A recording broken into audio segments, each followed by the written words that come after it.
Si Ruby ay isang babaeng masipag sa trabaho at matagal na ring tumira sa Garcia family. Dahil sa negosyo ay napakasal siya kay Luis Garcia, isang doktor na anak ng Garcia household. Bagamat ang kanilang pag-iisang dibdib ay picky, hindi masikmura ni Ruby na ang kanyang sinasabing asawa ay laging nasa party, kasama ang mga kaibigan at mga babaeng pumupolopat sa kanya. Sa tulong ng kanyang kaibigan, pumunta siya sa party kung saan naroroon si Luis upang tapatan at hamonin siya. Luis, andito ang iyong asawa, hindi ka ba natatakot na baka lukuhin ka? Tanong nila sa kanya. Nainis si Luis, at habang pinapanood si Ruby na sumasayaw, sinabi niyang, exciting. Iniwan niya ang kanyang baso at pinuntahan si Ruby. Iniabot niya ang isang VIP card upang mag-check-in sa isang super deluxe suite na kayang kumarga ng mahigit 20 na katao. Kinuha ni Ruby ang card at ilang minuto pa ay pinuntahan niya ang silid. Ngunit pagdating doon ay nadatnan niya si Luis kasama ang mga babae na nakapulupat sa kanya. Wow, binigay mo ang card para panoorin ka kasama ang mga babaeng yan, saad ni Ruby. Nasaan ang 4 na lalaking kasama mo? Tanong ni Luis. Nagulat si Ruby at sinabing, pati mga lalaki interesado ka na rin. Sino ba siya? Tanong nila kay Luis. Itanong niyo mismo sa kanya, sagot niya. Sa inis ay agad nagpaalam si Ruby at sinabing magpatuloy lang siya at hindi niya siya pakikialaman. Ngunit muli siyang humarap at binalaan ang mga babaeng naroroon. Mag-ingat kayo dahil may mali sa kanya. Baka pagsisihan niyo rin sa huli, saad niya. Ngunit pagkaalis ni Ruby ay agad tumayo si Luis at agad pinaalis ang mga babae na naroon. Kinahapunan ay dinaanan ni Ruby si Luis upang pumunta sa bahay ng Garcia household, ang mga magulang ni Luis. Mukhang buhay ka pa matapos kang magpakasaya sa party buong gabi, saad ni Ruby. Dahil doon, tinignan ni Luis ang kanyang damit at sinabing, wow. Prim and proper. Ano kaya ang sasabihin ni na mama at papa kapag nalaman nila na ang manugang na inalagaan nila ng 10 taon ay tumatakas sa gabi upang pumunta sa party at nagbabayad pa ng mga lalaki para sayawan, saad ni Luis. Baka atakihin sila sa puso oras na malaman nila iyon, dagdag niya. Well, kailangan kong mag-ayos at gawin ito dahil ang kanilang anak na lalaki ay hindi maasahan sa kumpanya. At kapag nalaman nila ang kalukuhang ginagawa mo, pati na ako, siguradong hindi nila kakayanin yun, sagot ni Ruby. Pagdating sa bahay ay agad hinawakan ni Luis ang kamay ni Ruby ngunit pilit etong umiiwas, hanggang sila ay paupuin ng kanilang ama para kumain. Hindi ka umuwi kagabi, saan ka na naman ba nagpupunta? Tanong ng kanilang ama kay Luis. Kaya naman kayo pinakuha ng papel ni Ruby, baka sakaling magtigil ka na sa pagsasayang ng oras sa labas, ngunit hanggang ngayon, ganyan ka pa rin, saad ng kanilang ina. Nagayong may asawa ka na, dapat magseryoso ka na sa buhay. Tignan mo si Ruby, halos siya na ang nagpapatakbo sa kumpanya, hindi ka ba nahihiya sa kanya? Tanong ng kanilang ina. Magsumbong din sana siya na gumagawa rin siya ng kalukuhan, ngunit bigla siyang inapakan ni Ruby upang huwag magsombong. Namilipit siya sa sakit, dahilan upang sabihin ni Ruby na masyado kasi siyang napagod sa ospital kagabi para magligtas ng maraming buhay. Hindi naniniwala ang kanilang ina kaya't muling senermonan si Luis, dahilan upang tanungin siya nito kung puputulan din ba niya ng paa si Ruby kapag nalaman niya na mas grabe pa ang ginagawa niya kesa sa kanya. Nagulat ang kanyang ina at nang banggitin sana niya ang ginawa ni Ruby, ay agad siyang sinubuan nito upang hindi na makapagsalita pa. Dahil doon, sinabihan sila na matulog sa bahay at huwag na munang umuwi. Pagdating ng gabi, ay pumunta ang dalawa sa kwarto ngunit, agad nagbabala si Ruby kay Luis na huwag niyang lampasan ang harang na nilagay niya sa pagitan nila. Sige, maganda yan, para tuluyan kang mahulog sa kama, saad ni Luis. Mas maganda nga, total ayaw kong tumabi sa isang jerk na katulad mo, sagot niya. Ngunit matapos nilang humiga at tumingin sa kisame ay parehas silang nagulat dahil sa hugis pusong elaw na naroroon. Nakatatak sa isip ko ang pambababae mo, pero eto ang makikita ko. Tumawa si Luis kaya't nagalit si Ruby at sinabing, pinagtatawanan mo ba ako? Tinuro niya siya at sinabing isa siyang manluluko. Dahilan upang hawakan ni Luis ang kanyang kamay at agad pumaebabaw sa kanya. Sino sa atin ang naunang nangaliwa, di ba't ikaw? Tanong ni Luis. Hindi ako nangaliwa. Ikaw ang gumagawa, at kahit kailan, mas nanaisin ko pang makasama ang ibang lalaki dyan kesa ikaw, saad ni Ruby. Hangang parehas silang nakaramdam ng sobrang init at pagkahilo dahil sa gamot na nilagay ng kanilang ina sa ininom nilang sopas. Napag-alaman na gusto na ng kanilang magulang na sila'y magkaapo upang tamino na rin si Luis. Kahit ano pa ang gawin ni Mama, hindi kita papatolan dahil isa kang jerk, saad ni Ruby. Gayunpaman, hinamon siya ni Luis at sinabing, tignan natin. Habang patuloy silang naghahalikan ay biglang may tumawag kay Luis na babae, kaya agad siyang umalis. Sinubukan siyang pigilan ng kanilang ina ngunit matapos magbihis ay nagmadali na siyang lumabas. Habang pinapanood siya ni Ruby na paalis ay sinabi niyang, imbes na umaasa sa isang katulad niya na mag-settle down, mas mabuti pang magtrabaho na lang, makapag-ipon pa ako ng bilyon, saad niya. Sa labas ay nakita siya ni Wendy na nagsasabing, alam kong pupuntahan mo ako at di pa babayaan. Ngunit agad siyang binara ni Luis at sinabihan siya na isa siyang lalaking may asawa, at hindi maganda na tumatawag siya ng ganong oras kahit ano pang rason niya. Kung hindi ka pumunta dito para sa akin, sino ang pupuntahan mo? Tanong ni Wendy. Hindi siya sinagot ni Luis at nang sumakay sana eto sa kanyang kotse ay agad niya siyang pinigilan. Tinignan niya eto sa mata, pagkatapos ay humaror at paalis. Muling naalala ni Luis ang halikan nila ni Ruby at hinawakan niya ang kanyang labi. Ma, muntik na akong mahulog sa patibong mo, buti na lang napigilan ko, saad niya. Sa inis ay pinadala ni Wendy ang dating larawan nila ni Luis kay Ruby. Ngunit hindi nagpatalo si Ruby at pinadalhan din siya ng iba pang larawan ni Luis kasama ang ibang babae. Dahilan upang lalo siyang magnitngit. Kinabukasan ay nagpaalam si Ruby upang lumabas. Dahil sa nangyari noong nakaraang gabi ay lalo niyang nakuha ang suporta ni Mr. and Mrs. Garcia. Binigay sa kanya ni Mrs. Garcia ang VIP card ni Luis at sinabing para makabawi ay lalabas sila upang bilhin lahat ng gamit na gusto niya. Tumanggi si Ruby at sinabing sanay na siya sa ginagawa ni Luis kaya't hiniling niya sa kanila na huwag na nilang estresin ang kanilang sarili. Gayunpaman, inespoil siya ni Mrs. Garcia at dinala sa jewelry shop upang bilhan ng maraming alahas. Ma, iisa lang po ang aking leeg, saad ni Ruby. Gayunpaman, binilhan pa rin siya, hanggang napunta sila sa limited edition na mga damit. Doon ay biglang nagpakita si Wendy na agad namang pinakilala ni Mrs. Garcia bilang ampon na anak ng kanyang kapatid. Nang mag-abutan sana sila ng kamay ay agad naalala ni Ruby na siya ang nasa larawan na napadala sa kanya kasama si Luis kamakailan lang. So ikaw ang babaeng kasama ni Luis sa kama kagabi? Tanong ni Ruby. Nagulat si Mrs. Garcia at napagtanto niya na siya ang babaeng tumawag kay Luis noong nakaraang gabi at naging dahilan upang agad siyang umalis. Nagalit siya at sinabihan si Wendy na may asawa na si Luis kaya't huwag na niya siyang lapitan. Tita, aksidente po ang nangyari kagabi, hindi ko siya tinatawagan at siya ang nagpupumilit na puntahan ako, sagot niya.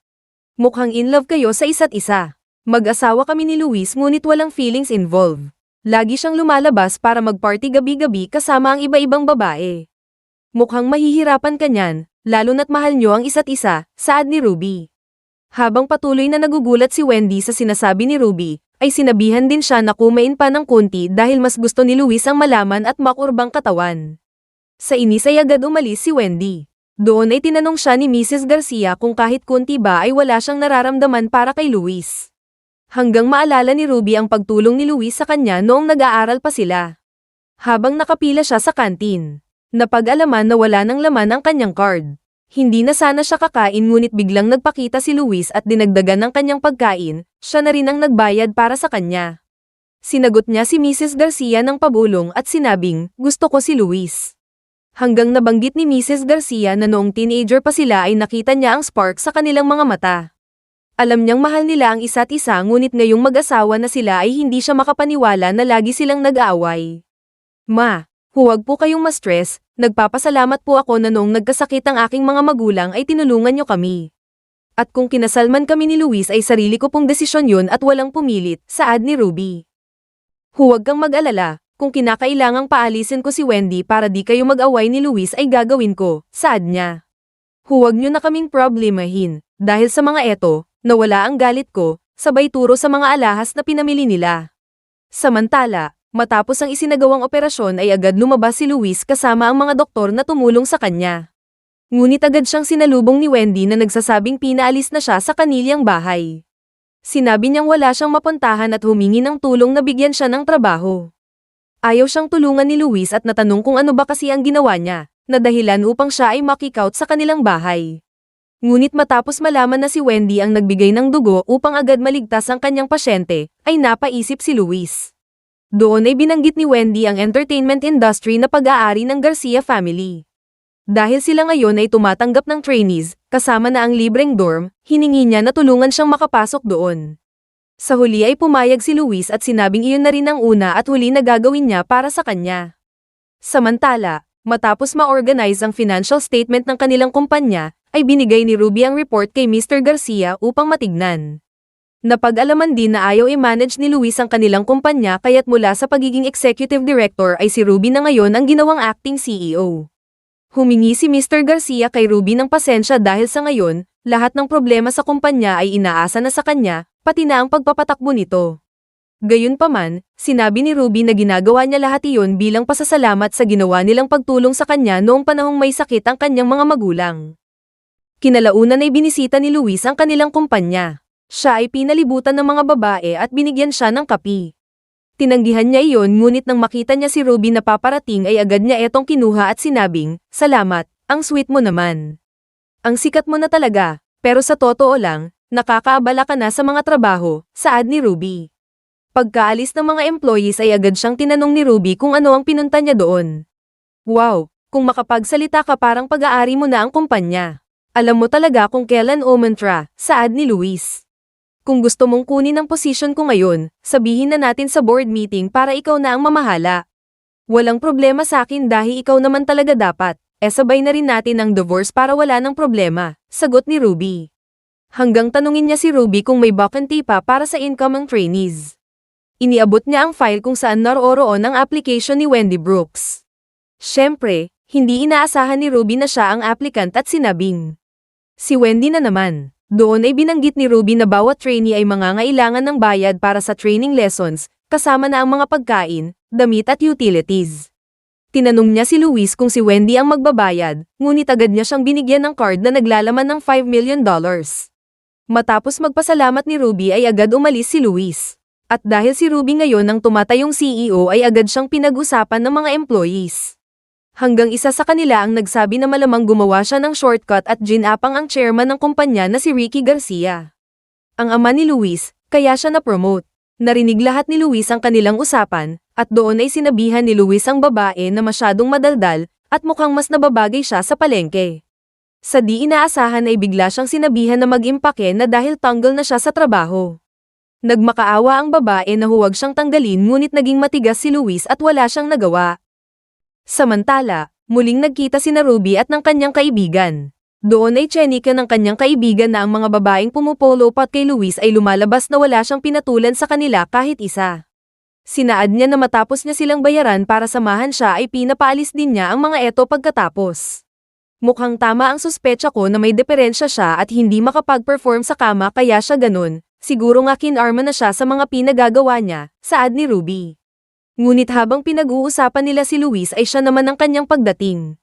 Nataranta ang kaibigan ni Ruby kaya't agad siyang nagpaalam na umalis. "Narinig kong hindi ka impressed sa aking kakayanan. Gusto mo bang makita mismo gamit ang iyong dalawang mata?" Tanong ni Luis. Dahil doon, agad tumayo si Ruby para umalis ngunit pinigilan siya ni Luis at kinandang siya. Nagpumiglas si Ruby ngunit pinigilan pa rin siya ni Luis at sinabing, "Legal naman tayong mag-asawa. So what kung mag-asawa tayo? Kung talaga ka, dapat huwag kang titingin sa ibang babae at maging faithful ka sa akin bilang legal mong asawa." Sagot ni Ruby. Agad siyang tumayo, ngunit nang umalis na sana siya ay biglang dumating si Wendy na bumalandra sa harap niya. Tinignan siya ni Ruby mula ulo hanggang paa dahilan upang takpan ni Wendy ang kanyang hinaharap. Pakiramdam niya ay hubot-hubad na siya dahil sa titig ni Ruby. Tinanong siya ni Luis, "Bakit ka pumarito?" "Pumunta ako dito para magpasalamat dahil nilakad mo pati papeles ko hanggang matanggap ako sa kumpanya mo," saad niya. Gayunpaman, patuloy siyang binabaraan ni Ruby upang hindi niya malapitan si Luis.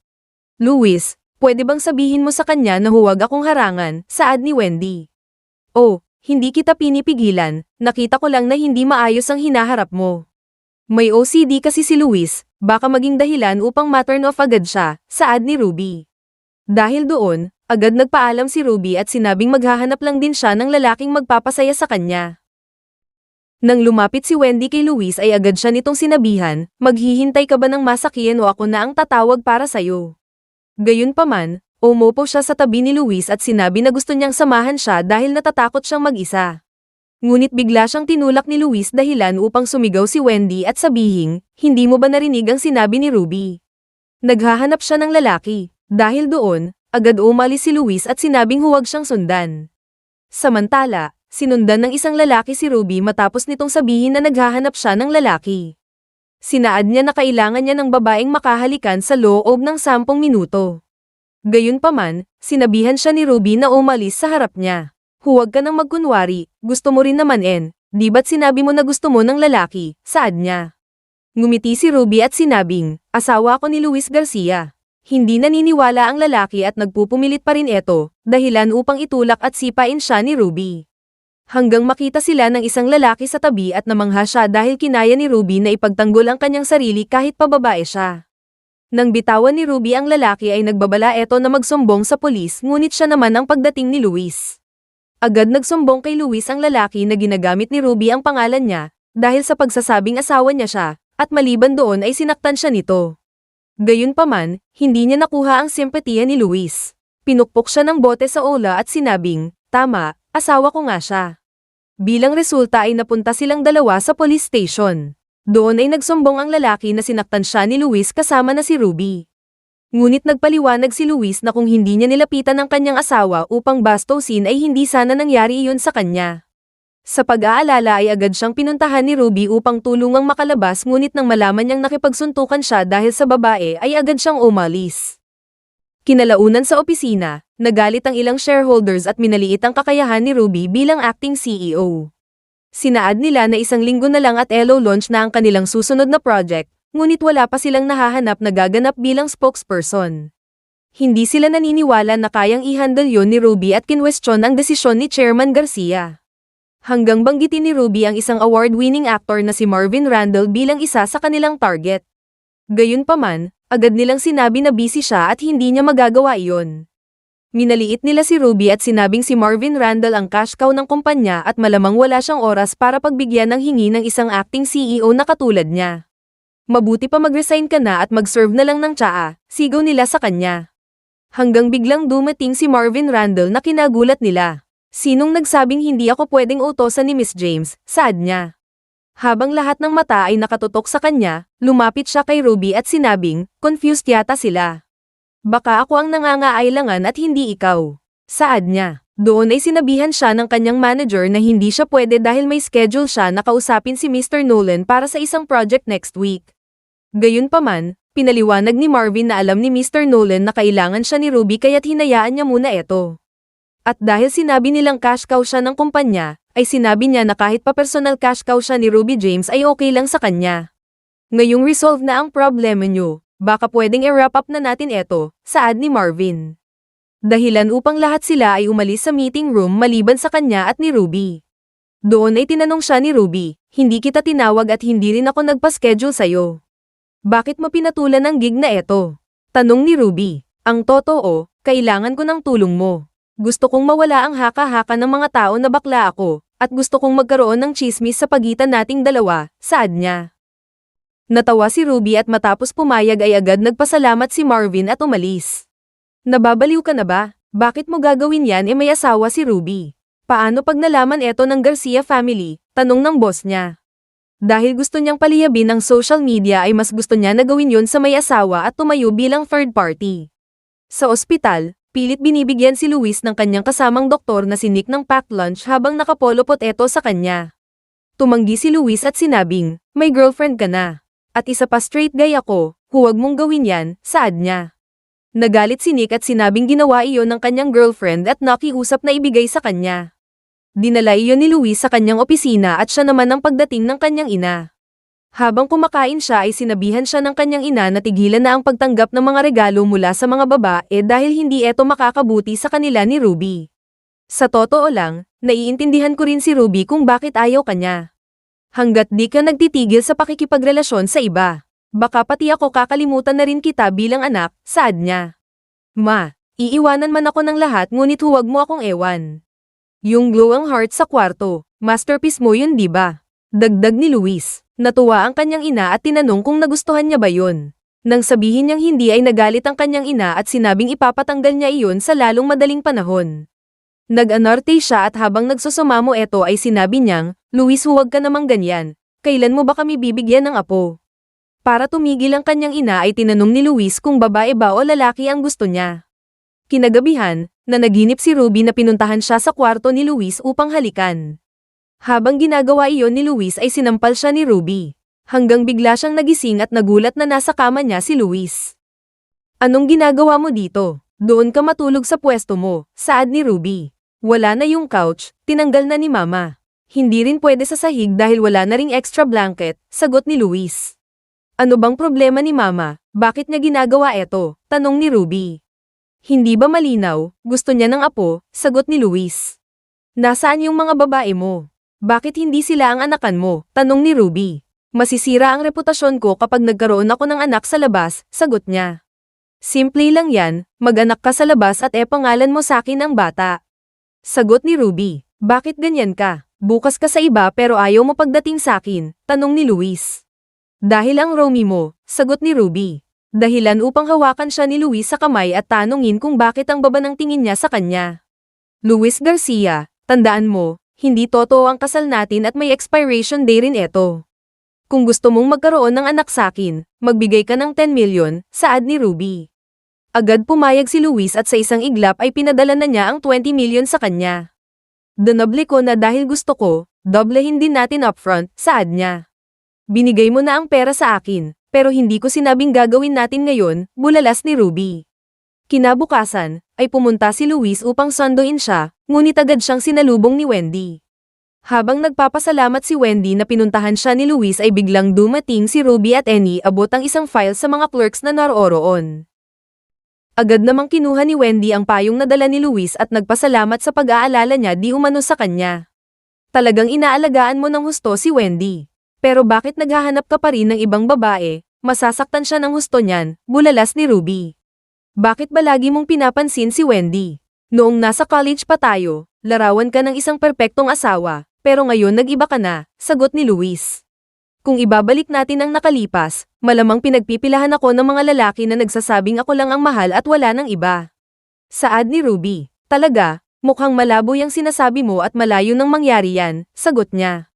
Hanggang biglang dumating si Marvin na nagsasabing, Sweetheart, alam kong sobrang busy ka, dinalhan kita ng pagkain, saad niya. Nabigla si Luis dahil sa sinabi niyang, Sweetheart. Tinanong ni Marvin kung sino siya at doon ay sinabi ni Ruby na si Luis ay kanyang asawa. Doon ay nakakita si Wendy ng pagkakataon upang questionin si Ruby. Mayroon kang asawa ngunit lantaran mong dinadala dito sa opisina ang iyong kabit. Saad ni Wendy, hindi siya pinansin ni Ruby bagkos, lalo silang naging intimate sa isa't isa. Sa inis ay agad nagpaalam si Luis upang umalis na agad namang sinundan ni Wendy. Pinaalala ni Wendy sa kanya ang pagiging manloloko ni Ruby kasama na ang kumakalat na balita na siya at si Chairman Garcia ay may namamagitan. Sinaad niya na dapat na niyang hiwalayan ang babaeng katulad niya, dahilan upang titigan siya ni Luis at sinabing, tumigil ka na. Agad niyang pinaharoret ang kotse paalis at sa daan ay hindi niya maiwasang isipin ang ginawa sa kanya ni Ruby kasama si Marvin. Sa opisina ay tinanong ni Marvin si Ruby kung masyado bang brutal ang ginawa niya, at nag-alala na baka mag-away sila pagka-uwi. Ngunit sinabi ni Ruby na hindi yun mangyayari dahil walang pakialam si Luis sa kanya. Hanggang tumawag ang kanyang kaibigan na nagsasabing kaarawan niya ngayon at kailangan niyang samahan siya upang mag-celebrate. Pagdating sa party ay walang ginawa si Ruby kundi umupo lang at uminom. Enamen niya na wala siya sa mood na pinagtaka ng kanyang kaibigan. Hanggang mapansin nila si Luis at pinadala ang kanyang mga kasamang babae upang hamanin si Ruby na elabas ang mga lalaki niya. Gayunpaman, hindi yun pinatulan ni Ruby. Bagkos, agad din siyang umalis sa party. Samantala, matapos ang meeting sa opisina ay tumawag ang ospital kay Ruby upang ipaalam na nakalabas na ang kanyang ina. Nalaman din ni Ruby na bayad na lahat ang kanyang expenses at wala na siyang dapat ipag-alala. Agad umuwi si Ruby sa bahay ng kanyang ina at doon ay nakita niya si Luis na inaasikaso siya. Sa oras na iyon ay napagtanto ni Ruby na siya ang nagbayad sa ospital bill ng kanyang ina.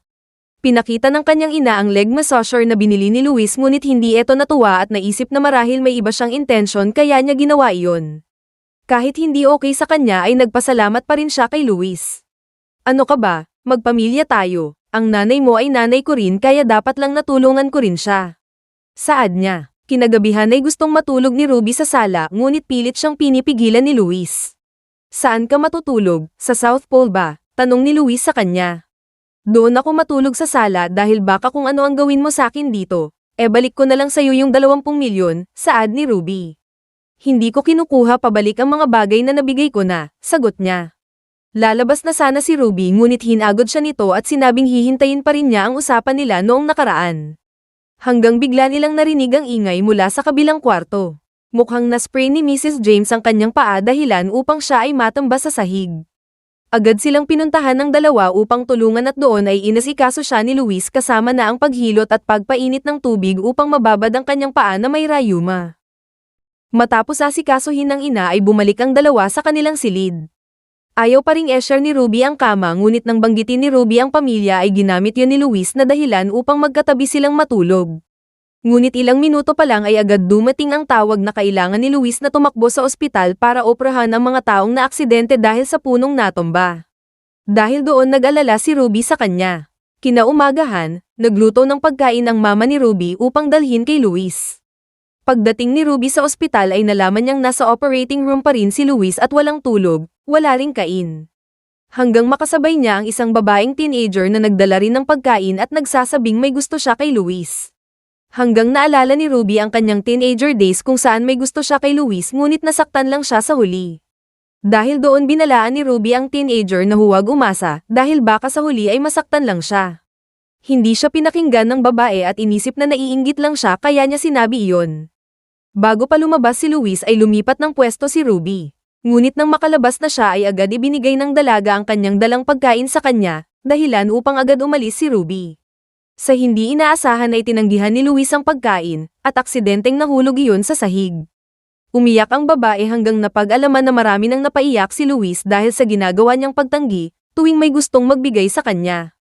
Nang makita ni Nick ang batang umiiyak ay kinumpronta niya si Luis. Anong ginawa mo sa kanya? Bakit umiiyak siya? Tanong niya. Sinabi ko lang na may asawa na ako, sagot ni Luis bagay na gamulat kay Nick. Hanggang mabanggit ni Nick na may magandang babae na nagdala ng pagkain at naghintay sa kanya, ngunit matapos ang ilang minuto ay umalis din siya. Nagtaka si Luis na baka si Ruby iyon ngunit nagdalawang isip siya dahil alam niyang hindi gagawin yun ni Ruby sa kanya. Kinalaunan, inaya ni Marvin si Ruby para sa isang dinner. Doon ay sinabi ni Ruby na mahirap din sa showbiz dahil kahit ayaw mo ay kailangan magkunwari ka pa rin gusto mo. Hanggang dumating ang 9 o'clock, nangangahulugang may mga paparazzi na sa lugar. Sinabihan ni Marvin si Ruby na punasan ang bibig niya at agad naman niya iyong ginawa. Nang paalis na sila sa lugar ay medyo nahilo si Ruby, at nang saluhin sana siya ni Marvin ay natama ang kanyang likod mula sa isang matulis na bagay. Dahilan upang masugat iyon. Samantala, napag-alaman na ang ginawa ni Ruby na souvenir noon na may tatak na James Loves Garcia ay tinago ni Luis at hanggang ngayon ay dala-dala pa rin niya. Pagkatapos ng trabaho ay dumiretso si Luis sa lugar ni Ruby.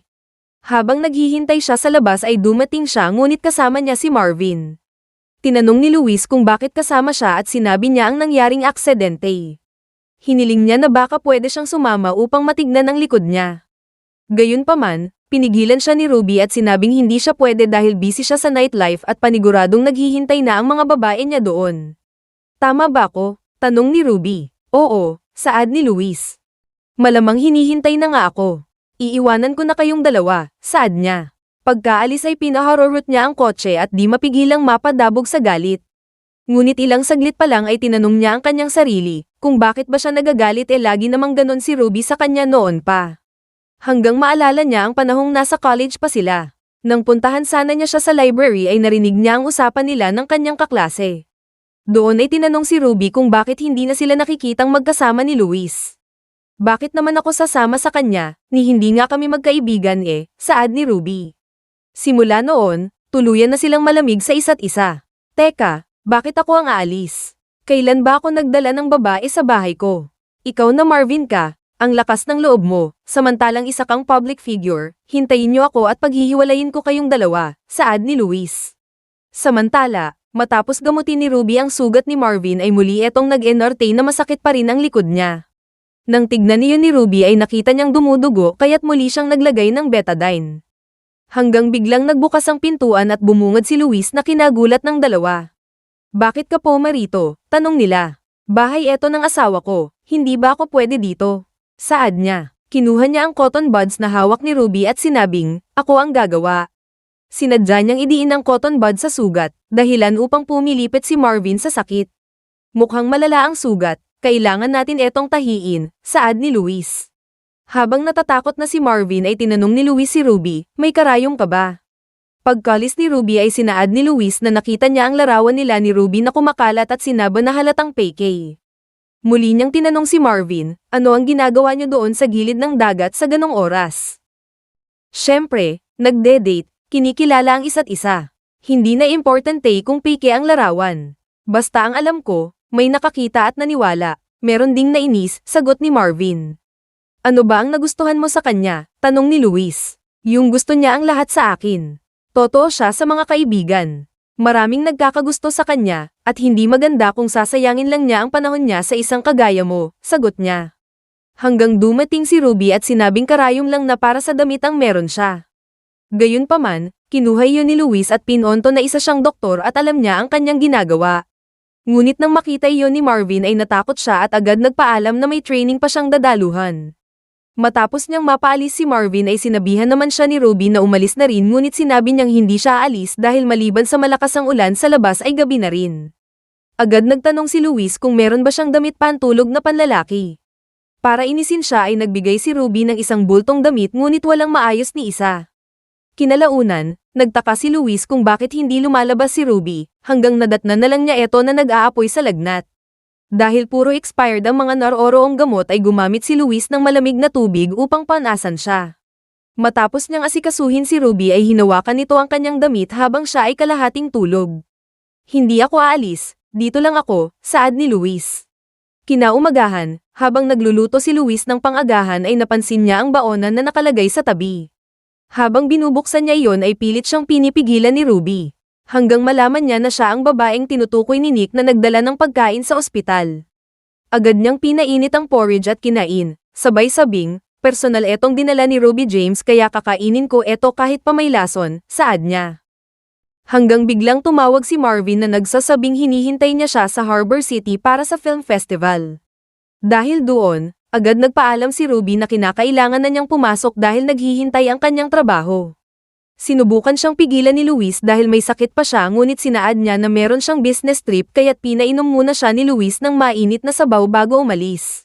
Samantala, nagtaka ang mga kasamahan ni Luis dahil may panahon siya na puntahan sila sa party. Hanggang nakita nila sa social media na ongoing ang film festival at ang nanalong best actor ay si Marvin Randall. Nakita rin nila na naroroon si Ruby. Nang makita iyon ni Luis ay nagngit-ngit eto sa galit. Business trip pala ha. Mukhang nagsinungaling siya sa akin para lang suportahan si Marvin Randall na yan, saad niya.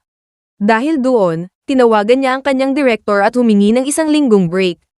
Ilang minuto pa, ay agad siyang nag-book ng flight upang puntahan ang nasabing festival. Habang nasa labas ay napansin ni Ruby ang mga wild fans ni Marvin Randall na sinisigaw ang kanyang pangalan. Ngunit nang makita nila si Ruby ay kinuyog at sinabuyan nila ito ng inumin, dahilan upang mabasa ang kanyang gown. Sinubukan ni Ruby na magpaliwanag at sinabing wala silang romantikong relasyon ni Marvin Randall at magkaibigan lang sila. Gayunpaman, hindi siya pinaniniwalaan at patuloy siyang pinagkakaisahan. Hanggang biglang dumating si Luis at agad hinawakan si Ruby, na nagulat sa kanyang pagdating. Pinasuot niya ang kanyang coat kay Ruby at agad namang dumating ang mga gwardya. Doon ay inutusan sila ni Luis na paalisin ang mga fans na nagwawala at huwag palapitin sa loob. Nang hawakan niya sana si Ruby ay biglang dumating si Marvin na nagtataka kung ano ang nangyari. Habang hinahawakan niya si Ruby ay bigla ring dumating si Wendy sa lugar. Nang tanungin ni Ruby si Luis kung bakit siya pumunta doon ay sinabi niya na sinamahan lang niya si Wendy. At dahil nagkita-kita sila, inaya sila ni Marvin upang kumain sa labas. Sige, okay lang sa akin, hindi na ako galit, saad ni Luis. Ngunit pagdating sa restaurant ay lalong nainis at nagselos si Luis dahil sa pag-aasikaso ni Marvin kay Ruby at ganon din sa kanya. Bilang ganti ay sinubuan niya si Wendy na ayaw sa ganoong pagkain. Para hindi mapahiya ay pinilit niya ito, dahilan upang matawa si Ruby. Hanggang mauwi sa paselosan ang dapat sana ay masarap na hapunan. Ilang saglit pa ay nagpaalam si Marvin na mag-CR muna. Ngunit sa kanyang pagbalik ay nakasalubong niya si Luis. Luis, ang pangit ng panlasa mo sa babae, saad ni Marvin. Marvin, ang galing mong pamili ng babae, kaya lang asawa ng iba ang pinipili mo, sagot ni Luis. Dahil doon sinabihan siya ni Marvin na asawa nga niya si Ruby ngayon ngunit bukas ay malamang hindi na. Dahil doon ay kinwelyuhan siya ni Luis. Dahilan upang tanungin siya ni Marvin, bakit natatakot ka ba na mawala siya sa'yo? Doon ay hindi nakasagot si Luis hanggang makita sila ni Ruby at inisip na may namamagitan sa kanilang dalawa. Dahil doon, agad niyang tinawag si Marvin upang makausap sa labas. Marvin, kaya ka ba lumapit sa akin ay para mapalapit sa asawa ko? Yun ang tunay mong intensyon, di ba? Tanong ni Ruby. Bakit mo tinatanong yan? May gusto ka na ba sa peke mong asawa?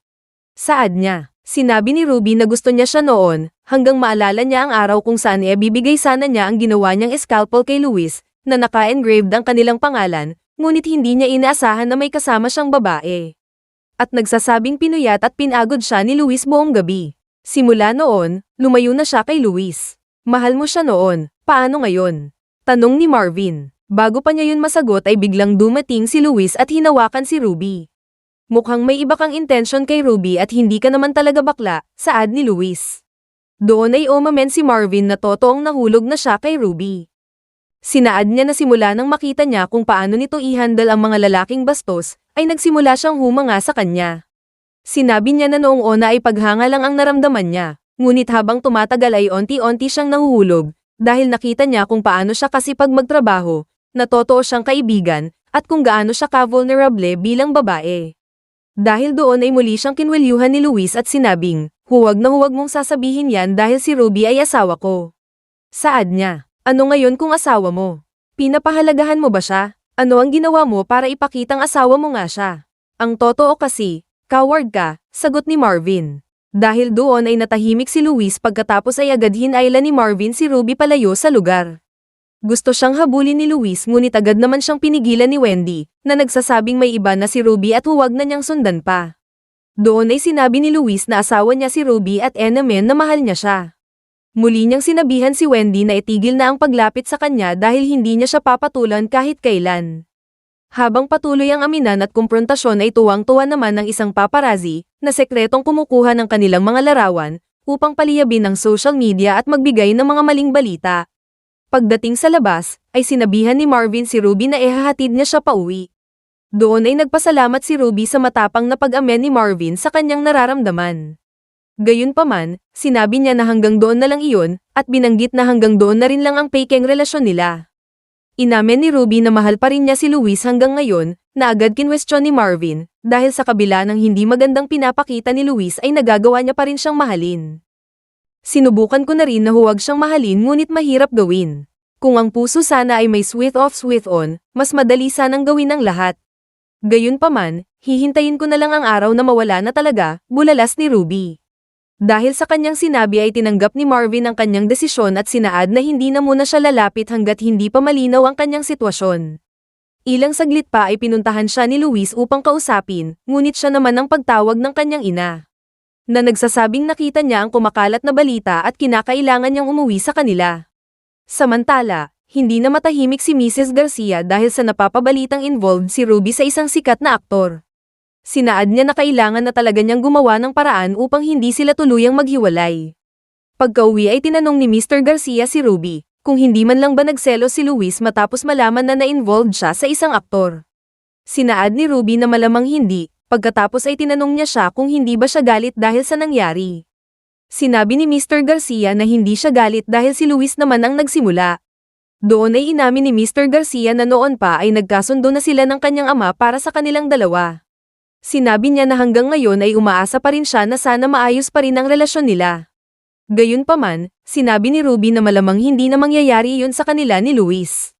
Dahilan upang sabihin ni Mr. Garcia na kung wala talaga siyang pagmamahal kay Luis ay okay lang na mag-divorce na lang sila.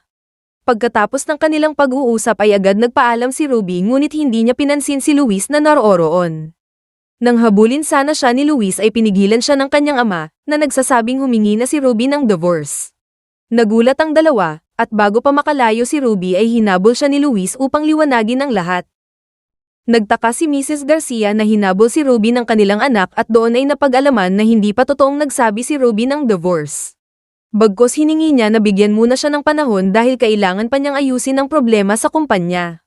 Samantala, pagdating ni Luis sa opisina ay agad niyang hinanap si Ruby, na ngayon ay nasa meeting room. Habang nandoon ay pinag-usapan nila ang isang proyekto na malabong ipatupad. Nagdesisyon si Ruby na tanggalin na sa listahan ang nasabing project. Ngunit pinagtawanan siya sa kanyang desisyon. Muli nilang kinwestiyon ang kredibilidad niya lalo na't ang alam nila ay isa lang siyang kabit at ginapang ang kanyang posisyon sa maling paraan. Dahil doon, nagdesisyon silang umalis ngunit bago pa makalabas ay dumating si Luis na nagtatanong kung sino ang nagsabing umalis sila. Tumayo siya sa harap at sinabihan ng lahat na bumalik sa kanilang mga upuan. Agad silang nagsumbong sa desisyon ni Ruby na i-cancel ang project, na agad namang sinagot ni Luis.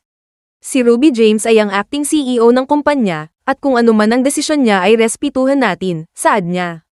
Muli silang nagreklamo at sinabi na hindi siya dapat nagtitiwala kay Ruby hindi porket close sila. Minaliit nila na wala siyang kakayahan, hindi nakapag-aral, at walang experience sa pagpapatakbo ng kumpanya. Dahil doon, binunyag ni Luis na sila ay legal na mag-asawa, at siya ang kasalukuyang madam ng Garcia family. At kung trabaho ang basehan ay sinaad ni Luis na nagawang patasin ni Ruby ng 300% ang kita ng kumpanya. At para maniwala sila ay binagsak niya ang performance report sa lamesa, upang makita nila mismo gamit ang sarili nilang mga mata. Bago magtapos ang meeting ay sinabihan sila ni Luis na kung wala silang tiwala sa desisyon ni Ruby ay libre silang umalis sa kumpanya. Doon ay napagtanto ni Ruby na tuwing nagkakaproblema siya ay laging naroroon si Luis upang tulungan siya. Pagdating sa kanyang lamesa ay agad siyang sinundan ni Luis kaya tinanong siya ni Ruby kung ano ang ginagawa niya doon. Agad niyang nilabas ang pagkain at pinagsilbihan siya sa lamesa. Luis Garcia, bakit mo ginagawa ito? Tanong ni Ruby. Hindi ba obvious, para makuha ang loob mo? Ayaw kong maging divorce guy, sagot niya. Tumawa si Ruby at sinabing, hindi mo kailangan gawin ito. Kinabukasan, naglagay ng banner si Luis sa kanyang opisina na nagsasabing, huwag niyo akong akitin, may asawa na ako. Tinawanan siya ni Nick at sinabi na mukhang nakita na niya ang magpapatino sa kanya. Doon ay binanggit ni Nick ang nalalapit nilang alumni at magsasalita ang CEO ng SY Group. Hanggang dumating na nga ang araw para sa alumni party. Isa sa dumating ay minaliit si Ruby at pinaalala ang mga araw kung saan plain bread lang ang kaya niyang bilhin. Nagmalaki siya na ilang minuto na lang ay makakausap na niya ang CEO ng SY Group. Ngunit matapos niyang sabihin yun ay iniabot ni Ruby sa kanya ang kanyang calling card. Nagulat siya dahil ang binabanggit niyang CEO ay walang iba kundi si Ruby. Hindi sila naniniwala dahil ang SY ay isang malaking kumpanya, at ang alam nilang nagmamay-ari, ay may anak na lalaki at malamang siya ngayon ang kasalukuyang CEO. Sa hindi inaasahan ay biglang dumating si Luis na nagsasabing walang masama kung ang daughter-in-law ng SY Group ay siya ang mamamahala. Tinabihan niya si Ruby at binigyan siya ng pagkain, dahilan upang sabihin ni Ruby na wala sila sa bahay at di niya kailangan gawin iyon. Habang pinapanood sila ng kanilang mga kasama ay sinabi ng isa na napakaswerte ni Ruby dahil tinatrata siya ng mabuti ng kanyang asawa. Ngumiti si Ruby at sinabihan si Luis na kung gusto niyang makipaglandian ay huwag niya siyang idamay. Gayunpaman, hindi siya pinakinggan ni Luis at nilagay niya ang kanyang paa sa pagitan ng mga paa ni Ruby, dahilan upang epatan iyon ni Ruby at sinabing, tignan natin kung sino ang unang bibigay. Dahil doon, lumapit si Luis sa kanya at nang sabihin na sana niyang I love you, ay agad siyang pinigilan ni Ruby. Matapos niyang sabihing boring ay agad siyang umalis at dumiretso sa kusina. Doon ay nakasalubong niya ang mata pobre niyang kaklase na nagsasabing, walang family background. Pero paano ka napunta sa pamilya ng Garcia? Anong ginawa mong patibong para makuha mo ang nag-iisang anak nila? Sa tingin ko mas maganda kung ikaw mismo ang magtanong sa kanya. Kaya lang baka lalo kang masaktan kapag inalam mo pa iyon, saad ni Ruby. Bigyan kita ng hint kung ano ang gusto ni Luis, gusto niya ng babaeng malaki ang hinaharap, kung wala ka noon, ex ka sa kanya. Dagdag niya, sa inis ay tinulak siya nito at tinawag siyang, babaeng bayarin. Ngunit bago pa siya bumagsak sa sahig ay siya naman ang pagdating ni Luis at agad siyang sinalo. Ngunit matapos mapasandal sa stante ay nahulog ang isang bote na naroroon at tumama sa kanyang likod. Sa ospital ay natakot ang matapobre nilang classmate at agad humingi ng tawad kay Ruby sa nangyari. Gayunpaman, sinabihan siya ni Ruby na mas mabuti pang magdasal na lang siya, na sana ay makaligtas si Luis, lalo na't siya ay nag-iisang anak ng Garcia family. Matapos siyang gamutin ay sinabihan ni Luis si Nick na balutin ang kanyang ulo at dalhin siya sa wheelchair bago lumabas. Natawa si Nick dahil maliit lang na sugat ang natamo niya, ngunit gusto ni Luis na gawin niya yun ng seryoso hanggang magmukha siyang kaawa-awa. Pagkalabas ay nagtaka si Ruby kung bakit ang likod niya ang natamaan ngunit nakabanda na ang ulo niya. Sinaad ni Luis na natamaan din ang ulo niya kaya't nagkaroon siya ng brain dysfunction. Sa ibang salita, nagtamo ako ng mild concussion, saad niya. Humingi si Ruby ng pasensya dahil akala niya ay nagsisinungaling siya, pagkatapos ay agad niya siyang dinala pauwi. Nang paalis na sila ay nagtaka si Nick at sinabing, sino kaya etong babaeng na biktima na naman sa kalukuhan ni Luis? Pagdating sa sasakyan ay nakita ni Ruby kung gaano nahirapan si Luis kaya't agad siyang sumakay upang ipagmaneho siya. Habang nasa daan ay sinusubukan ni Luis na maglamang sa kanya ngunit pilit siyang iniiwasan ni Ruby. Nang tumigil ang sasakyan ay agad siya nitong hinalikan, bagay na gamulat sa kanya. Ilang saglit pa ay agad tinihil ni Ruby ang sasakyan kaya't tinanong siya ni Luis, nahihiya ka ba ngayon, dahil sa halik? Ngumiti si Ruby at sinaad na gutom na siya at gusto lang niyang kumain saglit. Habang kumakain sila ay kinuhanan siya ni Luis ng picture at sinaad na gusto niyang ilagay iyon sa kanyang phone bilang wallpaper. Ang childish mo, saad ni Ruby. Dahil doon sinabi ni Luis na iisa lang ang kanyang asawa. Hindi nga, kailan ka pa nagbago, saad niya. Pinaliwanag ni Luis na nagsasabi siya ng totoo at wala talagang nangyari sa pagitan niya at ng mga babaeng nakasama niya sa mga nagdaang party. Hindi naniniwala si Ruby at nang tumayo na ito ay muling nag-inarte si Luis na masakit ang kanyang likod. Ngunit nang mapayuko ito ay nakita niya ang ipis sa paanan niya, dahilan upang bigla siyang tumayo. Doon ay napagtanto ni Ruby na iniisahan lang pala siya nito. Paano pa kita papaniwalaan ngayon, saad niya. Sinubukan ni Luis na magpaliwanag ngunit agad sinabi ni Ruby na dalhin niya ang wheelchair niya at umuwing mag-isa. Kinabukasan sa ospital ay nagpadala ng mensahe si Luis kay Nick at sinabi na may kilala siya na nahuli ng kanyang asawa dahil sa pagsisinungaling. Tinanong niya si Nick kung ano ang dapat gawin ng lalaki upang makuha niyang muli ang loob ng babae. Hanggang makasalubong ni Luis si Ruby na may hawak na baonan. Tinanong niya si Ruby kung dadalhan ba siya nito ng pagkain.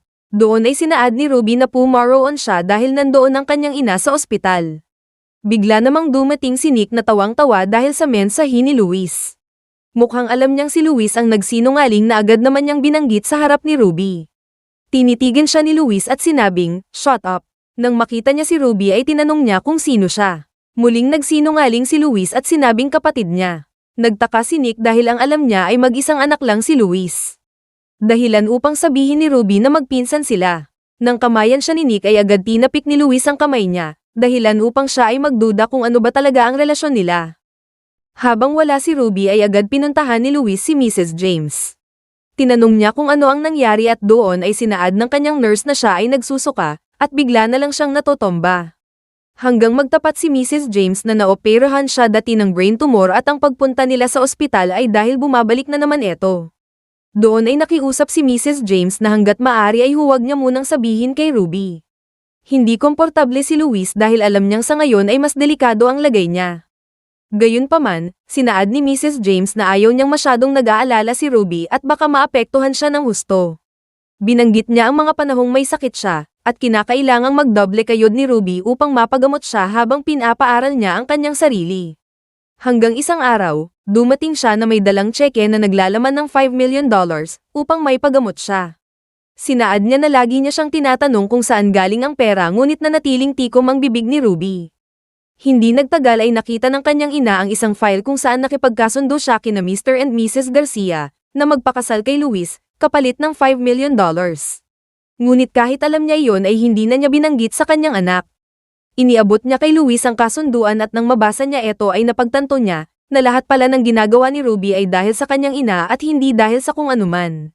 Pagdating ni Ruby ay natanong niya kung ano ang ginagawa ni Luis doon, dahilan upang sabihin ng kanyang ina na pinatawag siya nito.